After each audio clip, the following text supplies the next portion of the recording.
Hi, anatomy peeps. Welcome to the virtual practical practice. A practical is when you identify specimens on a test and usually answer questions about them. Since we're not in the classroom and we can't do it with microscopes, we'll do it virtually. And for this practical, I'm going to ask you to identify the tissues by name and also the location of the tissue. Okay. Now, what I have here is a couple of directions you see up on the screen. Make sure that you've opened up the tissue word bank that was included on the page in the module. So just so you have that on the practical in class, you will have a word bank, so you won't have to worry about like the spelling. You can focus on identifying and then stating locations. You're going to need either an index card or just a piece of paper, a scratch paper, to complete this practice.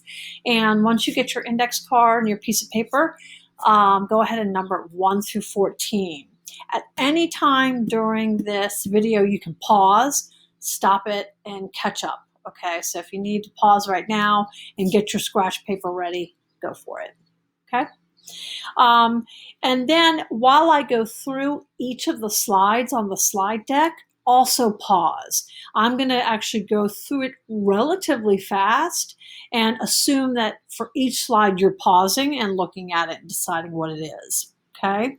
Otherwise, this screencast will be very, very long, and I don't want to keep you here too long. Okay, so what you'll do is I'll show you a micrograph on the screen, and on your paper, you're going to write down what you think it is, use your word bank, and then write a location for it. Okay, try not to use any aids. Try to not use your lab, don't use your book. Run through this completely cold, meaning just go for it the first time. That'll give you an idea of like, I need to study this particular tissue type, or I really need to work on locations, okay? Remember, this is a practice, it's not a test. So do it cold, meaning don't use any aids, okay? And at the end, what I'll do is I'll go through the answers, okay? All right, so I'm gonna put on my glasses so I can see what I'm doing. Okay, so hopefully you've paused, you've got your index card or scratch paper ready, 1 through 14. Here we go. So this is number 1. Remember to pause if you need to, stop the video to write down your response, okay? Number 2. Okay. Number 3.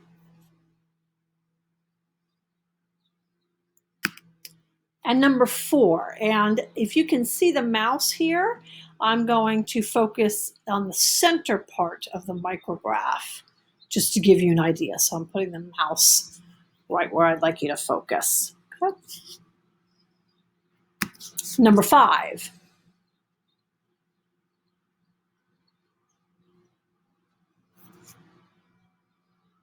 Number 6.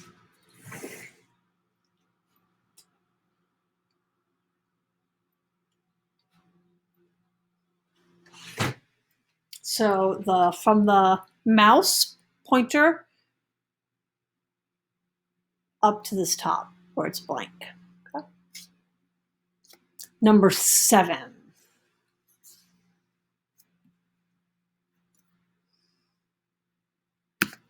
Number 8.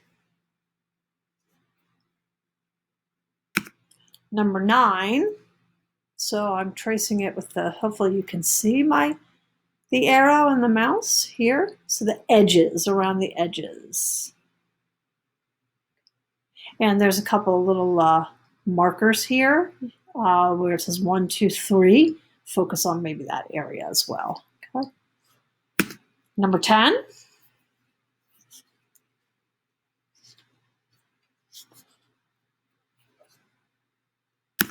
Number 11.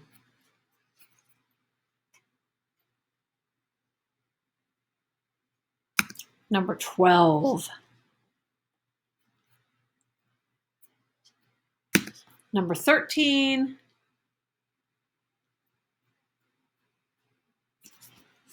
and number 14. All right, I'm going to go through them and I'll give you the answers and I'll give you like a location for each, okay? All right, so the first one is fibrocartilage, and fibrocartilage is commonly found in your intervertebral discs, which are between your vertebra, and also in between your pelvic bones. The second one, this is transitional epithelium. It transitions from different shapes. You've got some cuboidal shapes, you've got some columnar shapes, you've even got some squamous shaped cells. This tissue type can distend, so you find it in the bladder, in the uterus, and in the urethra. This is adipose tissue. Adipose tissue is also known as fat. It's going to be around the kidneys, behind your eyeball. It's going to be around your heart, and of course underneath the skin.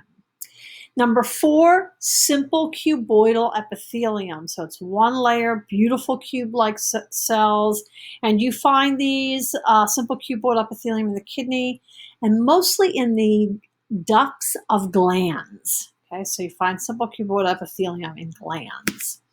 Number 5, this is stratified squamous epithelium. It's got many, many layers of those sort of squished-like cells, and you will find this on the outer surface of the body in your skin. Also, you'll find it in like the oral cavity and in the reproductive tract, etc.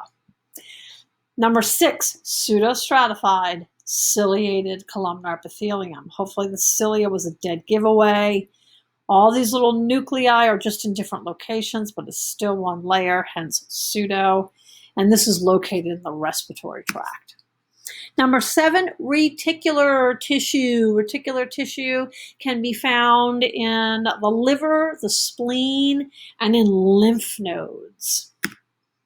Number 8, so pretty, hyaline cartilage. Hyaline cartilage is located at the tip of your nose and also the end of what are called long bones. Long bones are just like they sound, in your arms, in your fingers, in your legs, and in your toes. Number 9, this is simple columnar epithelium. So nice column-like shaped cells. Simple columnar epithelium is found in the digestive tract.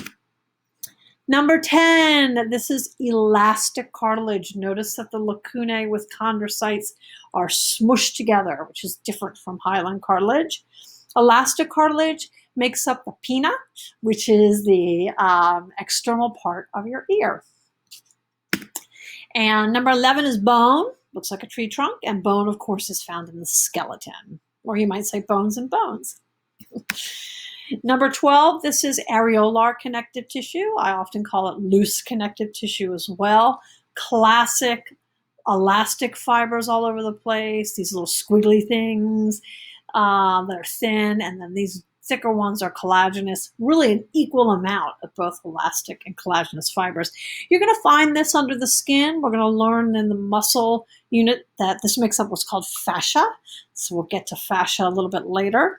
Also, it's part of serous membrane. So it's important that you know that it makes up the pleura, the peritoneum, and the pericardium, since we've already studied those membranes. Number 13, this is dense connective tissue. Really wavy-like. It almost looks like muscle tissue to me. Find this in tendons and ligaments. And last but not least, number 14, this is vascular or blood.